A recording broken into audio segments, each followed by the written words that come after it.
Manu Events vous emmène dans les airs. Attention, ça décoiffe. Send us out to the pretty little girl in the red dress.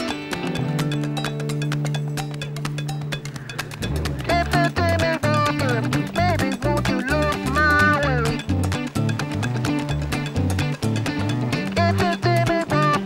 Baby, won't you look my way?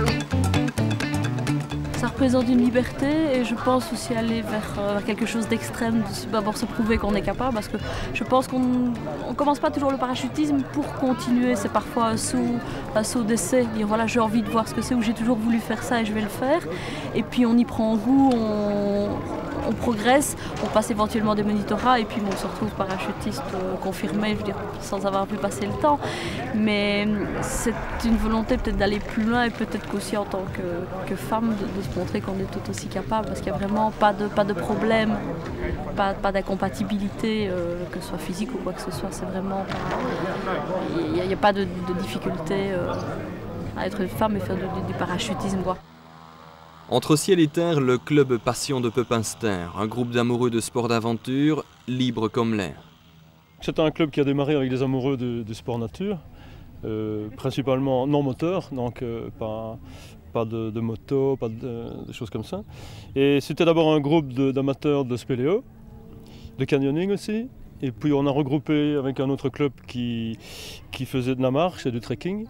Donc on a fait un plus gros club dont le siège social est à Pepinster, donc c'est typiquement régional. Mais nous avons des membres qui viennent de partout. On a des Bruxellois, des Namurois, des Liégeois. Donc c'est vraiment un groupe d'amoureux de nature d'abord, de sport nature et de la nature.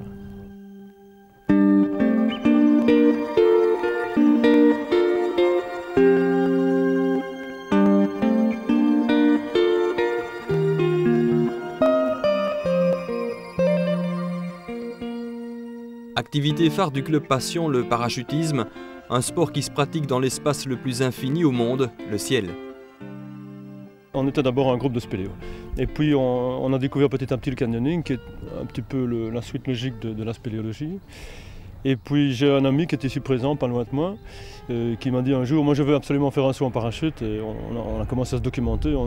On a fait les 3 premiers sauts en automatique et puis on est passé petit à petit à la chute libre. On a mordu, on a continué le parachutisme et on a créé une section parachutisme au sein du club Passion. À l'actif de Joseph Carabin, plus de 400 sauts à ce jour. Pour tous, la même minutie, la même exactitude qui débute toujours par une préparation au sol. Il y a d'abord le pliage du parachute, il faut être certain que son parachute est bien plié, ça c'est la condition sine qua non. La vérification du matériel qui se fait avant de sauter. Le briefing qui se fait avant de monter dans l'avion, si on a décidé de faire des figures, si on a décidé de faire du vol relatif ou de la chute assis, puisqu'il y a plusieurs disciplines dans le parachutisme.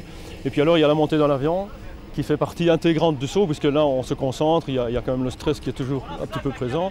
Et puis alors quand la porte s'ouvre 20 minutes après, là, on ne pense plus à rien, on pense à son saut et on profite des 3000 mètres de chute.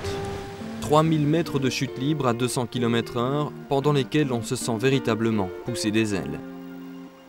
1000 mètres avant la terre ferme, c'est l'ouverture du parachute. On passe en quelques secondes de 200 à 15 km/h. La descente sous voile, plus calme, laisse alors aux parachutistes la possibilité d'admirer le paysage. Pour nous, ce n'est pas un sport parce qu'on n'en fait pas de manière professionnelle. C'est une passion, c'est un plaisir, on fait ça pour son plaisir. Et plus on saute, plus on a envie de sauter, ça devient vraiment un besoin. Et je pense quelque part que ça va être difficile un jour de devoir arrêter. Pour un sportif confirmé qui ne dispose pas de son matériel, chaque saut coûte plus ou moins 1000 francs. Quant aux formations de départ dispensées avec des cours personnalisés, il faut compter à peu près 50 000 francs. On commence d'abord en achetant son propre matériel, en achetant du matériel de case, du matériel qui a déjà servi un petit peu, c'est pas du matériel tout neuf. Et petit à petit, on change une voile, puisqu'il y a 2 voiles dans un parachute, on change d'abord une voile, puis éventuellement on change un harnais pour l'avoir vraiment tip-top comme on voudrait. Et on arrive à se faire un matériel, mais petit à petit, quoi. C'est rare la personne qui arrive et qui va s'acheter directement une combinaison, un matériel complet.